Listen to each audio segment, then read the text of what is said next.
পাচার করা শুক্রাণুতে জন্ম ছেলের সাথে ফিলিস্তিনি বাবার প্রথম দেখা। দখলদার ইসরায়েলের সঙ্গে যুদ্ধবিরতি চুক্তির অংশ হিসাবে শনিবার ৩ ইসরায়েলি জিম্মিকে মুক্তি দিয়েছে ফিলিস্তিনি সশস্ত্র গোষ্ঠী হামাস।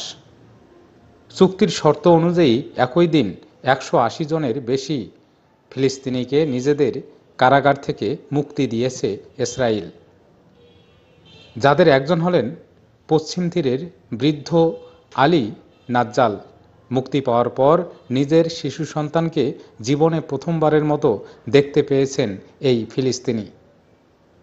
কাতার ভিত্তিক সংবাদ মাধ্যম আল জাজিরা জানিয়েছে, আলী নাজ্জাল যখন ইসরায়েলি কারাগারে বন্দী ছিলেন তখন কৌশলে নিজের শুক্রাণু পাচার করেন তিনি। সেই শুক্রাণু থেকেই জন্ম নেয় এই শিশুটি। সাজা আলামি নামের একটি ইনস্টাগ্রাম অ্যাকাউন্টে এই বাবা ছেলের ছবি প্রকাশ করা হয়েছে। ছবির ক্যাপশনে বলা হয়েছে, শরীফের জন্ম হয়েছে পাচার হওয়া শুক্রাণু থেকে।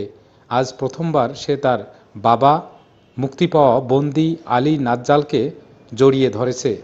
তিনি ইসরায়েলের সঙ্গে জিম্মি চুক্তির অংশ হিসেবে চতুর্থ ব্যাচে মুক্তি পেয়েছেন।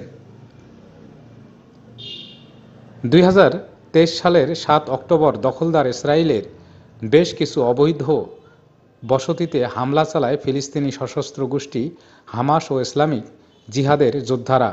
ওই সময় প্রায় ২২৫ জনকে ধরে গাজায় নিয়ে যায় তারা।